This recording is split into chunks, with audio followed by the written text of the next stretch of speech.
Assalamualaikum, saya Nurul Fauzia Aiman dari Fakultas Kedokteran Hewan Universitas Wijaya Kusuma. Di sini saya akan menjelaskan tentang pengendalian vektor penyakit hewan atau ternak.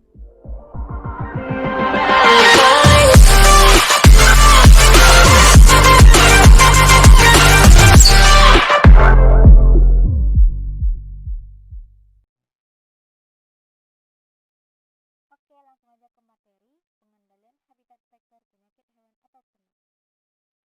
Vektor itu apa sih? Vektor adalah setiap makhluk hidup selain manusia yang membawa penyakit atau biasa disebut dengan karier yang menyebarkan dan menjalani proses penularan penyakit. Vektor menyebarkan agen dari manusia atau hewan yang terinfeksi ke manusia atau hewan lain yang rentan melalui kotoran, gigitan, dan cairan tubuhnya atau secara tidak langsung melalui kontaminasi pada makanan.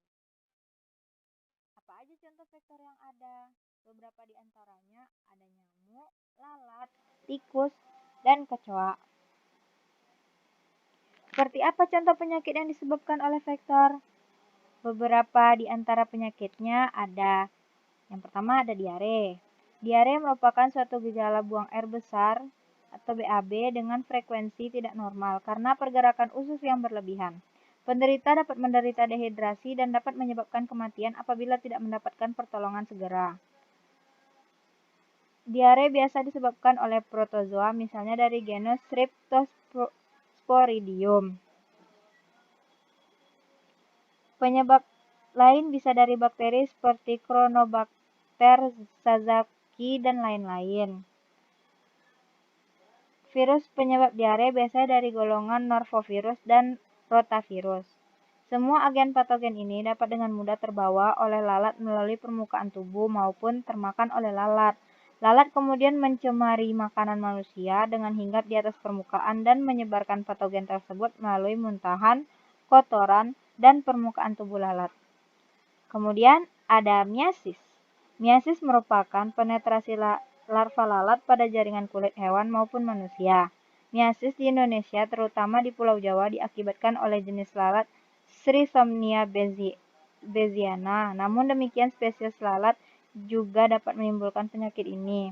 Miasis dibagi menjadi 4 secara klinis, yaitu miasis sanguinivorous, cutaneous, miasis pada luka, serta miasis pada kavitas. Kemudian ada cacingan. Penyakit cacingan biasanya terjadi pada anak-anak yang memiliki perilaku higienis yang kurang. Perilaku tidak mencuci tangan sebelum makan merupakan faktor resiko bagi tertularnya penyakit cacingan. Lalat juga berpotensi menularkan cacingan ini dengan membawa telur cacing yang infektif dan mengkontaminasi makanan atau minuman. Lanjut, ada antraks. Penyakit antraks lebih sering menyerang hewan ternak, namun penyakit ini merupakan zoonosis dan sangat kontagius menginfeksi manusia. Penyakit yang disebabkan oleh Bacillus anthracis ini menular melalui kotoran ternak, karkas, produk peternakan lainnya, bahan makanan yang terkontaminasi spora kuman antraks, maupun melalui spora kuman di udara.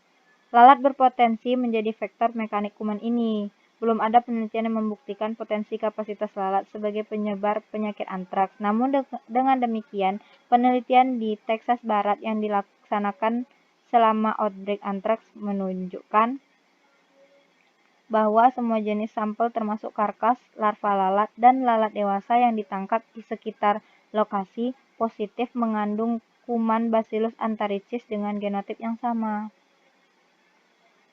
Bagaimana cara penularan vektor?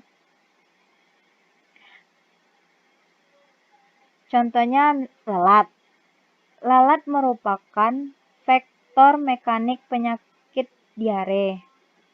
Adapun penyakit melalui vektor secara biologis, agen harus masuk ke dalam tubuh vektor melalui gigitan ataupun melalui keturunannya.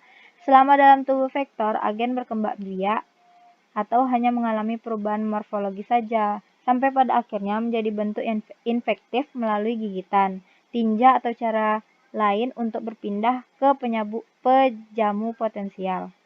Apa saja tindakan yang bisa dilakukan untuk mencegah dan mengendalikan vektor? Pengelolaan sampah secara rutin, sehingga mengurangi jumlah makanan dan tempat bertelur bagi lalat dan akhirnya populasi lalat pun dapat diturunkan.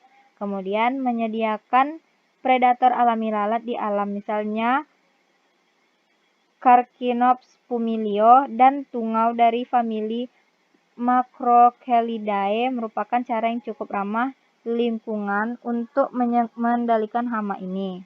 Kemudian ada memperbaiki infrastruktur yang mendukung seperti pembuatan drainase yang baik dan tempat sampah yang memadai dan tertutup pada tempat-tempat umum seperti pasar sehingga mampu mengurangi kelembapan dan mencegah lalat untuk berkembang biak di area tersebut. Kemudian ada kesadaran masyarakat dalam perilaku hidup bersih dan tidak membuang sampah sembarangan. Oke, sekian dulu ya penjelasan dari aku. Semoga ilmunya bermanfaat. Maaf jika ada salah kata, karena sini saya juga masih belajar. Assalamualaikum warahmatullahi wabarakatuh.